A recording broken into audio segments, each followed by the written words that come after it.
Bonjour amoureux de la parole, heureuse de vous retrouver pour cette petite pensée de l'été. Et oui, si vous êtes en vacances, j'espère que tout se passe bien pour vous. Alors pour moi, j'essaie vraiment de profiter de ces vacances pour me reposer. Mais je profite également pour vous partager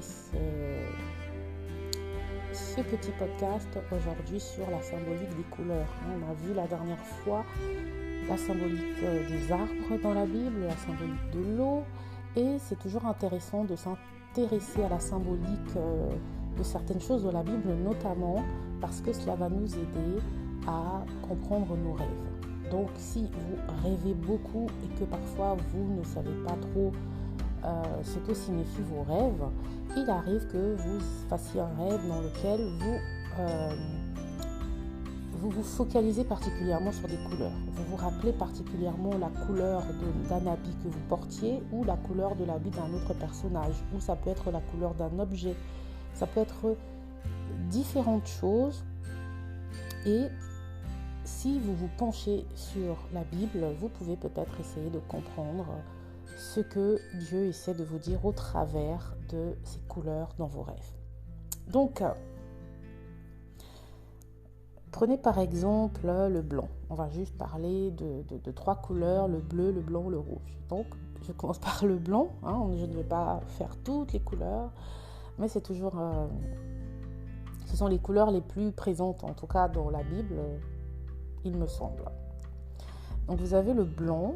En général, le blanc représente la pureté, la vérité, la lumière. Et dans la Bible, le blanc apparaît dans plusieurs passages. Dans le psaume 51 au verset 7, par exemple, désolée, c'est mon ordinateur qui me donne tout un tas de pop-up. Donc, je disais, le psaume 51, 7, purifie-moi avec l'hysope, je serai pur, lave-moi et je serai plus blanc que la neige. Encore dans Marc 9, 3, lors de la transfiguration de Jésus, on dit que ses vêtements étaient devenus resplendissants et très très blancs, d'une blancheur vraiment inqualifiable. Donc, on voit bien que le blanc, c'est vraiment la couleur de la pureté. C'est, par exemple, dans Apocalypse 7, on nous dit que les robes sont lavées par le sang, elles sont blanchies par le sang de l'agneau. Voilà, donc le blanc, c'est vraiment symbole de la pureté, c'est symbole aussi du fait qu'on ait été lavé, qu'on est lavé par Dieu, par sa présence divine. Peut-être aussi symbole de la rédemption. Ensuite, vous avez le rouge. Le rouge peut avoir différentes significations selon le contexte de votre rêve. Mais en général, dans la Bible, il représente le sacrifice, le sang, la passion. Dans Ésaïe 1,18, venez et plaidons, dit l'Éternel, si vos péchés sont comme le cramoisi, ils deviendront blancs comme la neige. S'ils sont rouges comme le pourpre, ils deviendront comme la laine. Ou encore, on va dans Matthieu 26, 28, pendant la scène, car ceci est mon sang, le sang de l'alliance qui est répandu pour vous pour la rémission des péchés. Donc le rouge représente en général le sang et il peut représenter l'alliance, donc l'alliance de Jésus, et ça peut représenter aussi quelque chose de sali ou représenter le péché qui doit être lavé. Donc vous voyez qu'il y a différentes connotations puisque le sang de l'agneau qui est également rouge, censé être rouge, il lave les êtres humains et les blanchit. Donc c'est une couleur qu'il va falloir interpréter selon le contexte de vos rêves. Et si on voit par exemple la couleur bleue, c'est aussi une autre couleur. Et le bleu représente la divinité, le ciel ou la vérité spirituelle. Dans Exode 24, 10, par exemple, les anciens d'Israël,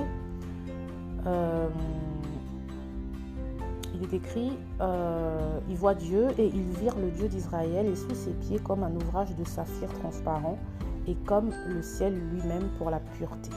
D'accord ? Le ciel est bleu. Et le saphir aussi représente la couleur bleue.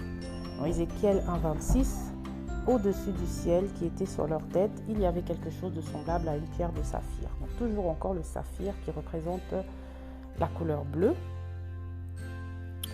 Et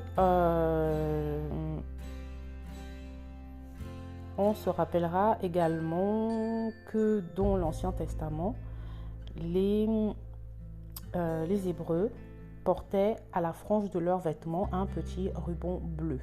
Donc le bleu, c'est vraiment une couleur en général assez positive qui représente la divinité, qui représente la présence de Dieu, qui représente le ciel.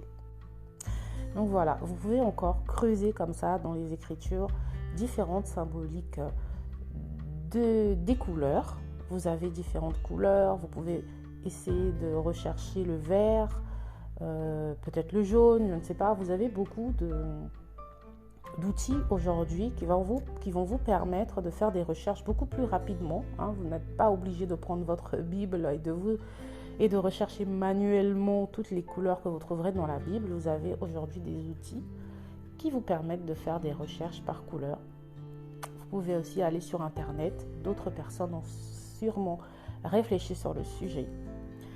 Et donc, en cette période d'été, voilà, la Bible, ce n'est pas un livre ennuyant, c'est un livre avec lequel on peut s'instruire, on peut apprendre beaucoup sur nous-mêmes, sur notre environnement et surtout sur comment décoder le langage de Dieu.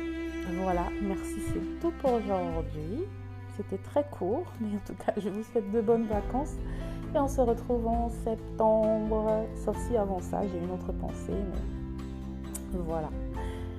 Si ce petit message vous a édifié, merci de liker, de partager, pas moi, mais la parole. Ciao!